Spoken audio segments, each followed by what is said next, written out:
because it's absolutely ridiculous. You know what I'm saying? And so all you have is you just got to laugh about it. I saw a guy on the internet the other day who said he used to be your security guard, who said that when you were dating J-Lo, Will Smith and Jada tried to pick her up on you were going to beat up Will Smith. Is that true? Yo, this show has gotten crazier since the last time I No, it's all about love, though. That's not true. You really heard that? No. What do you say about the allegations? There's like, like so many rumors. Anything you want to say? We sue it. You aired that last interview of me tearing Jada to pieces. That was insane. Yes. I felt uncomfortable because I was like, I don't know what this beef is. Yeah. But you called her a dope fiend. Yeah, I called her bald head. Jada Pinkett Smith is trending once again, but this time it has nothing to do with red table talk or her marriage. Online chatter is now linking her name to Diddy in a much more serious way. Some people are claiming she wasn't just a close associate, but allegedly played a role in shaping narratives, silencing voices, and keeping certain information out of the spotlight. As Diddy's situation continues to unravel, Jada's name is being pulled deeper into the conversation. According to online speculation, this didn't start recently. People say the signs were there for years, hidden behind quiet rumors, old industry ties, and unresolved accusations. But once federal attention reportedly entered the picture, everything that was once ignored suddenly began to stand out. Just wanted to feel good. It had been so long since I felt. And it was really a joy to just help heal somebody.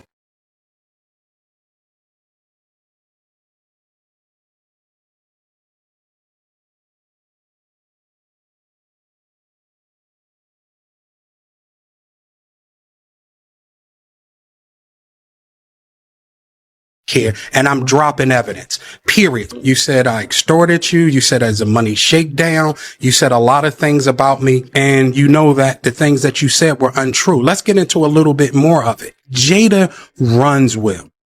Right. And it's nonsense. And this is a person that tried a shakedown, a money shakedown that didn't work. We're going to take legal action. The internet went into full meltdown mode when Diddy began facing serious pressure, and Gene Deal started speaking publicly again. As he dropped names and shared stories, people began revisiting old clips and moments with a completely different perspective. One of the biggest rumors circulating now is that Jada Pinkett Smith isn't just facing online backlash, but may allegedly be under investigation as well. And it doesn't stop with her. Some claims suggest law enforcement is also examining connections involving Will Smith, Brashear Gray, Jada Smith, and even Jennifer Lopez.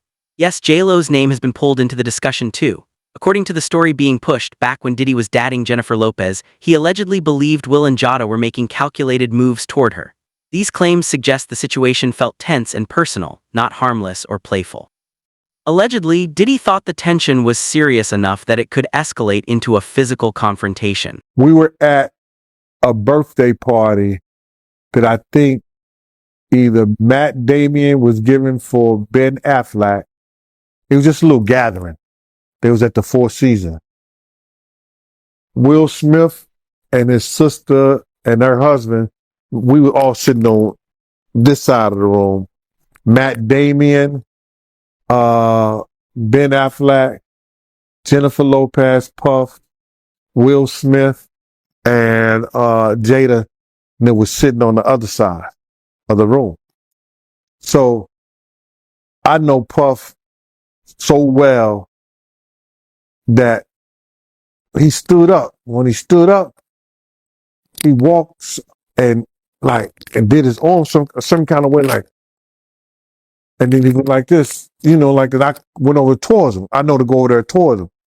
So I go towards him, and he said to me, he said, "Yo, I think Will and Jada is trying to scoop up Jennifer. I want you to stay close, because I'm going to snuff him."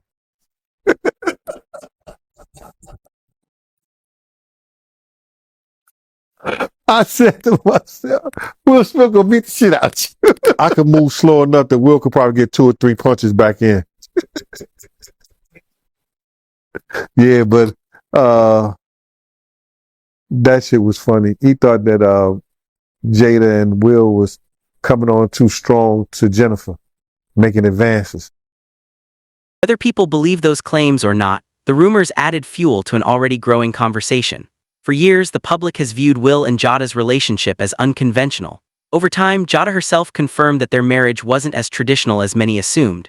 In her book, she revealed that she and Will had been separated since 2016, long before the public noticed any visible cracks. Once that detail became public, perceptions shifted, and many people began re-examining their past behavior through a completely different lens. There are so many surprising things in the book, but the thing that surprised me the most, that I actually had to reread it because I said, is this true? Right. Was that in 2016, you and Will decided that you were going to live completely separate lives. Yes. It was not a divorce on paper, Right. but it was a divorce. So from the year 2016, which is 7 years ago now, Yes. y'all have been apart. Yeah. Smith later offered his own explanation, but instead of clearing things up, it left many people even more confused. He explained that he and Jada didn't believe it was their responsibility to make each other happy. In their view, each person was responsible for their own fulfillment, and they would come together as complete individuals. Will also suggested that divorce was never part of their plan. Instead, they agreed to remain connected and work through their issues, even when things became uncomfortable or messy. The situation grew more controversial when Will admitted in interviews tied to his memoir and a GQ cover story that both he and Jada had explored other relationships during their marriage. Once that information became public, the internet reaction intensified. Some people began speculating that their lifestyle wasn't just open or unconventional, but something far more extreme. Rumors escalated into accusations that they allegedly participated in secretive encounters and emotionally or physically harmed others. These claims gained traction largely because there was already one confirmed situation, Jada's relationship with singer August Alsina, which she openly discussed on Red Table Talk in 2020. It's a situation that I consider private. You just feel like it ain't really nobody's business. But now Black Twitter has claimed it as their business. We're going through a very difficult time. Yeah. And we decided... I was done with you. You kicked me to the curb. I was done with you. Yeah. Marriages have that, though. Marriages have that. Yeah, we basically, we broke up. And then what did you do, Jada? Well, I think from there, as time went on, I got into a different kind of entanglement with August. An entanglement? Yes. Yes. A relationship. Yes, it was a relationship. Red Table Talk didn't stop at relationship revelations. The show became known for addressing deeply personal and controversial family topics. One discussion that shocked many viewers involved Jada Smith. During the conversation, Jada admitted that she introduced Jada to alternative mental health approaches while she was dealing with depression. Jada later explained that he became curious and began researching various plant-based therapies that some believe promote healing. In this context, those therapies referred to psychedelics. That admission sparked major backlash, with critics claiming Jada exposed her child to substances at a young age. The controversy intensified because Jada has openly spoken about using these methods herself and credited them with helping her through a very dark period, which only added fuel to the ongoing debate. Everybody knew that I was very unhappy, but just couldn't figure out why. Because everybody thought how I thought. You've got everything. What is wrong with you? Because I didn't know what was wrong with me either. Because you have to remember, during that time, no one was really talking about mental health. Yeah. Ayahuasca really was... That was the turning point. So that in and of itself turned you from the brink of... And I never had a thought again. Now, in saying that, ayahuasca is not for everybody. Yeah. And I want to be very clear about that. You have to really have someone who's very trained to guide you through that. It was a very extreme situation for me, but I swear I'm so grateful that I went through it, because in 4 days, I have 4 excruciating nights, but on the other side, And you never had a thought since then? Never. Jada didn't talk about plant-based therapies as a trendy experiment or a passing phase. He described them as a serious emotional reset, something people turn to when they feel trapped, overwhelmed, or unable to move forward in life. According to him, these experiences were meant to help individuals confront deep mental blocks, including trauma, suppressed emotions, and even ego. He also stressed that working with trained professionals was essential, saying it made the process safer, more intentional, and more spiritual.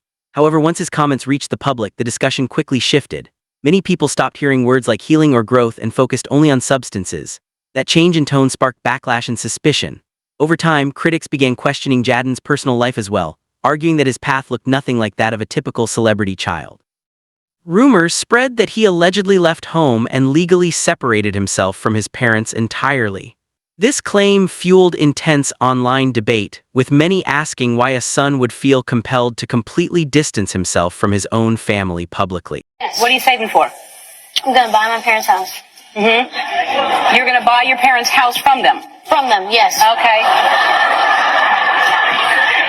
Will they then stay there with you? No, I'm gonna give them a little apartment.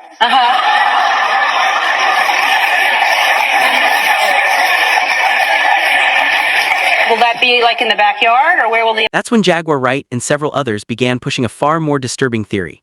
They alleged Jaden may have wanted to escape his home because of what was happening privately, specifically claiming Will Smith preyed on him.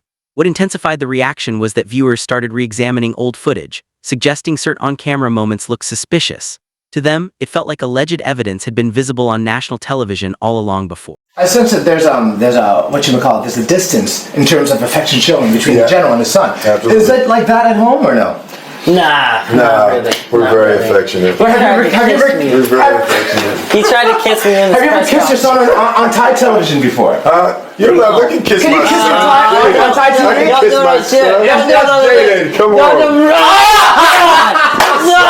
Are you okay? Are you okay? Oh my God, this is ridiculous. Jaden, just take one, because you've been fighting me the whole press tour. Just take one. What? Just take one. I just want to Take kiss one you. what? I want to kiss you. And just say Jaden. Just keep a smile. Just keep a smile. Just keep a smile. According to these allegations, the situation extended beyond the Smiths' own children. Critics now claim the household was not just unhealthy, but an environment where boundaries were blurred and inappropriate behavior became normalized. The accusations suggest that other young people were also drawn into this setting, exposed to dynamics that should never involve minors. One of the most shocking developments came from someone described as a former close friend of Will. This ex-friend allegedly accused the couple of targeting vulnerable men, fostering an inappropriate atmosphere, and exposing their children to experiences no child should ever be around at all times. 2 hard drives from Jada's house. So now we get into why she's even more mad. Jada will watch at the houses. She had her laptop. She would stick her hard drive in, right? Boom, and hook it up to the TV. And she could play whatever video she watching. So I'm seeing videos of her and Will and a bunch of some celebrities, everything. Because remember, the last interview I told you, if you don't sue me, I'm going to let people know who you've been hitting with them. And I said, if you don't sue, I'm going to sue. So I told you, being Muslim, whatever I say I'm going to do, that's what I'm going to do. Events escalated again when brother Bilal stepped forward and publicly confronted Jada. He claimed he personally warned her that if she failed to take legal action against him, he would begin speaking openly about what he witnessed. When no lawsuit followed, he said he kept his word and did not stay silent. Instead, he moved ahead by filing his own legal case. Shortly afterward, he reportedly left the United States, which only deepened public suspicion and intensified online speculation further. Well, You called her a dope fiend. Yeah, I called her bald-headed dope fiend without question. I told her she better sue me because she said to TMZ when they asked her when she left the Breakfast Club. Yes. She looked. They was like, "Well, what do you got to say?" And she was like, "We're suing. We're suing." And I was just like, "Okay." Right. That's been about 2 years. Yeah, and we haven't gotten a lawsuit yet. No. Anything you want to say, we suing. I know that's right. Bilal didn't simply accuse Jada of dishonesty. He claimed her response was driven by anger and fear, arguing she rushed to the Breakfast Club to control the narrative. According to him, she publicly accused him of extortion and financial shakedowns while admitting she did not yet have all the facts surrounding the situation at time. Because it's absolutely ridiculous. You know what I'm saying? And so all you have is you just got to laugh about it, you know? And it's unfortunate because... Did he ask you, like, do I look like I give off bottom energy? He was like, do you believe this? He framed it as Jada putting both herself and Will at legal risk by making strong public claims that, in his view, were never backed by real evidence. He later said her lawyer sent him a cease and desist letter, which he responded to by reporting that lawyer to the bar, further escalating the conflict. Because of some business that they had, and I don't know the complete details about it, but that's about to come out because, like I told you, we're about to take legal action. Word. You should. Yeah, no, we are, for sure. I was asking how's Will dealing with it, with... Oh. Does he laugh it off? Release a statement. Will, here's one good thing about Will. Will's always going to find the funny. I figured that. Yeah, he's always going to find the funny. You know what I'm saying? And so... Y'all laughed at the... Val claimed the most serious element of his story involved Jadon. He alleged there were troubling issues connected to Jadon that helped explain why Jadon sought legal independence at such a young age. After that claim surfaced, many people stopped viewing the situation as simple celebrity drama and began seeing it as something far more serious, possibly involving real danger behind closed doors. One being Charles Austin, a.k.a. Charlie Mack, the federal informant. And he reached out to me through a friend, right? One of my best friends. Charlie Mack, are you one? Is that the one that I believe, and I want to say allegedly, okay? Mm-hmm. Everything's alleged, even my name's alleged. It was alleged that he had touched Jaden, Will Smith's Charlie Mack, his best friend. Yeah, that's been alleged. As these accusations continued to pile up, many people began saying this was the real reason Jadon allegedly wanted emancipation. Not for freedom or independence like most celebrity kids, but for distance. When Bao spoke out, he made it clear he couldn't share everything publicly due to ongoing legal matters involving Will and Jada. Still, he claimed he planned to reveal much more through writing in the future. The most alarming allegation he made was suggesting that Jada allegedly tried to have him silenced simply because he was speaking too openly.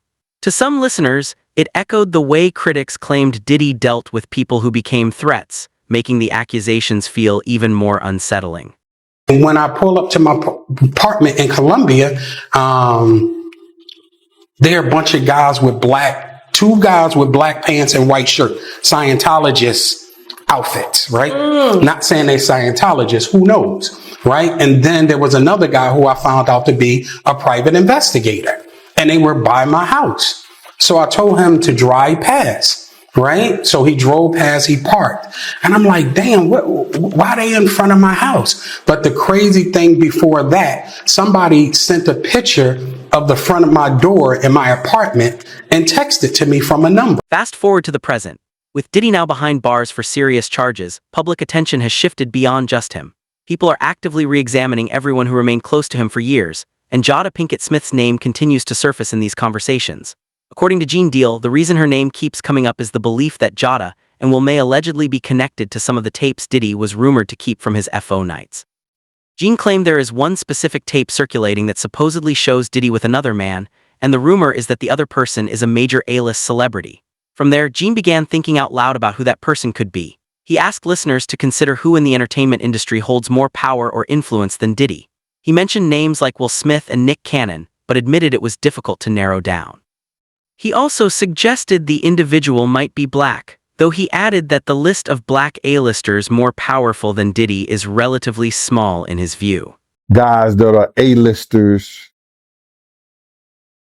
that's bigger than Diddy is only one that I could come up with. And there's a few I could come up with. Will Smith, he's bigger than Diddy. I would think Nick Cannon is bigger than Diddy. Who else on the black that are black actors or black in the business that's an A-lister? Gene pushed the theory even further by suggesting the mystery figure might not even come from the hip-hop world. He emphasized that Diddy didn't limit himself to one circle and had deep access to Hollywood's elite as well. He referenced a Rat Pack-style crowd but avoided naming specific people, explaining that he didn't want to face backlash again for incorrectly linking individuals to the rumors. This is the part that keeps making people look at the Smiths with growing suspicion. Gene didn't describe Will and Jada as distant observers on the sidelines. Instead, he portrayed them as active participants in the same elite world, attending the same private parties, moving through the same exclusive rooms, and sharing space with the same powerful circles where, according to insiders, certain things happened that never became public. In his telling, this wasn't casual celebrity networking. It was a tightly controlled environment where questionable behavior was shielded, normalized, and quietly protected.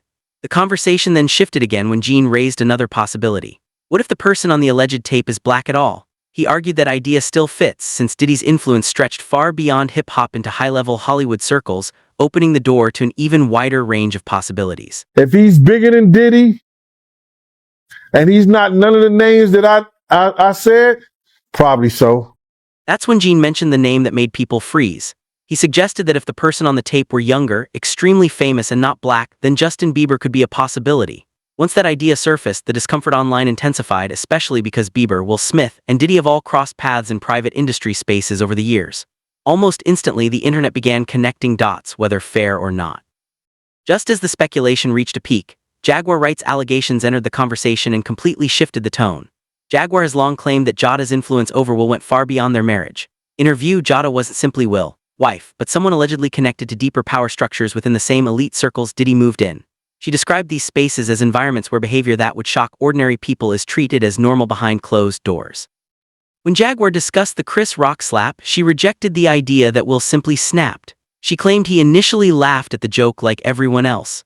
According to her, the real turning point came when Jada reacted. Jaguar said it was that look from Jada that flipped the moment entirely, triggering Will's response and setting the stage for everything that followed. No, something didn't make him snap anything. He laughed at that bad joke that Chris said like everybody else. And then Jada looked at him and it was like the Manchurian Candidate. Not the Manchurian.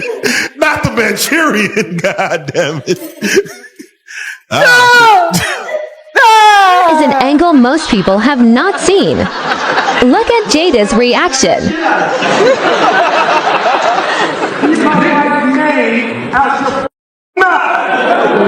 Wow, dude. Yeah, it was a G.I. Jane joke. Keep my wife's name out your mouth. I'm going to, okay? So I can go, okay. That was the greatest night in the history of television. Okay. So we are here. Y'all know what happened to me. Getting smacked by Suge Smith. Everybody knows. Yes, I've got smacked in the Oscars by this mother. And people like, did it hurt? It still hurts. But I'm not a victim, baby. You will never see me on Oprah or Gayle crying. Never gonna happen. I couldn't believe it. And I love Men in Black. No. I love Will Smith. I have rooted for Will Smith my whole life. I root for this. Okay? And a lot of people go, Chris, how come you didn't do nothing back? How come you didn't do nothing back that night? Because I got parents. That's why. Because I was raised. Okay? And you know what my parents taught me? Don't fight in front of white people.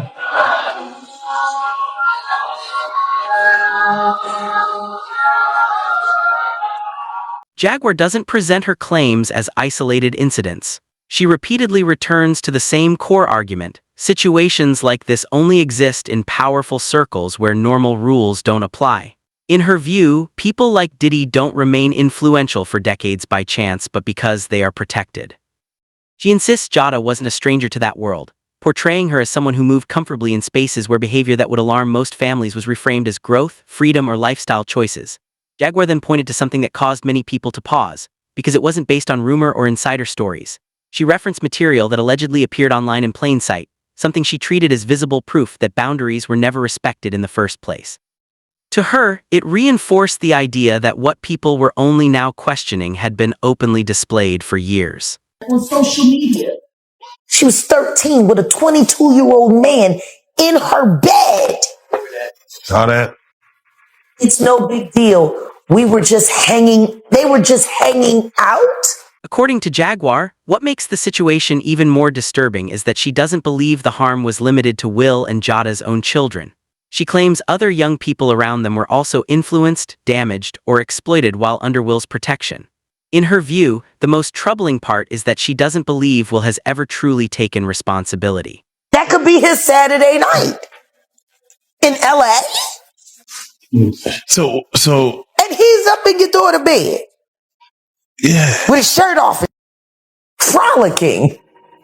She frames it as an unfinished story, arguing that until accountability is taken for every young person affected in that environment, the truth remains unresolved. She frequently mentions names like Brashear Gray and August Alsina, while continuing to point back to the long-standing questions people have raised about Will's relationship with his own son. Has anybody seen Bilal? Come on. I asked him. Didn't I ask for him last? Where's Bilal? Is he missing with Cuba? Have they all moved to Bali with Russell Simmons and Kevin Love? After that, Jaguar shifts from individual stories to what she describes as a clear pattern. She talks about young men who get close to Will and then gradually begin to change. She points to noticeable personality shifts, awkward public moments, emotional outbursts, breakdowns caught on camera, and behavior that appears unstable. In her opinion, these aren't random celebrity issues. She frames them as warning signs, the kind of changes that can come from trauma, and suggests something deeply wrong was happening inside that household. Guys do weird things in their house, and young men have left their house screaming to get away from them in their mentorship. Meek Mills, Bashir Gray, left that house screaming. August the only one that stayed, and I guess he was really sick. He needed a dog. And that was they kids' friend. Jaguar places particular focus on Brashear Gray, and this is where her tone becomes noticeably emotional. She says the most heartbreaking part isn't only what she believes happened to him, but that she thinks he's still seeking approval from the same industry that hurt him. According to her, the system keeps offering false hope, promising a comeback next year or soon, just enough to keep him quiet and compliant. Jaguar makes it clear she doesn't believe those promises are real. She issues a heavy warning, saying that if anything happens to him, people shouldn't act shocked because she claims she has been raising concerns for years. She also acknowledges Morad Morley, saying she respects his commentary and believes he recognizes these patterns through personal experience. Jaguar notes that he is a survivor of SA himself, and in her view that gives his perspective added weight because she believes survivors can see warning signs others tend to ignore. Diddy for what Will and Diddy did to him. With Jaden and Justin present, that tape exists. Jaguar claims she tried to intervene quietly behind the scenes, saying she made efforts to pull certain people away from what she viewed as dangerous influences and pushed for safer choices. According to her, those attempts were blocked at every turn. She accuses the people in power of prioritizing money, image, and reputation over Brashear's safety and well-being. As she continued speaking, her position became clear. She doesn't believe any of this happened by accident. In her view, the situation was knowingly allowed, actively enabled, and deliberately protected. Star for television when the truth is she wasn't nothing but a dealer's. That's all she ever was. She went from dealer to dealer, and then she snitched on whoever she needed to snitch on until she could get to the bigger bag, until she got with Harry Lair, my friend who raised Bashir in $1 million home. Your whole book is lies, Andy, and I hope anybody that bought it asks for a fucking refund and demands it comes out of your pocket. In Jaguar's version of events, Diddy was never acting alone. She describes an entire system operating around him, made up of parents, executives, mentors, celebrity families, and powerful insiders who allegedly created access, ignored red flags, and treated harmful environments as normal. According to her, this wasn't chaos or coincidence, but a network that quietly sustained itself. Jaguar is also clear about where she believes Will and Jada fit into that picture. She doesn't frame them as victims or unaware bystanders. Instead, she portrays them as insiders who were trusted enough to remain close to the center of it all. That framing is what makes the story feel even more unsettling. Because if even a portion of these allegations is true, then this wasn't just about one powerful figure moving in secrecy. It would suggest a larger circle of influence, protecting one another while harm continued unchecked. That's why many people are now asking deeper questions about accountability, exposure, and whether those affected will ever see real justice.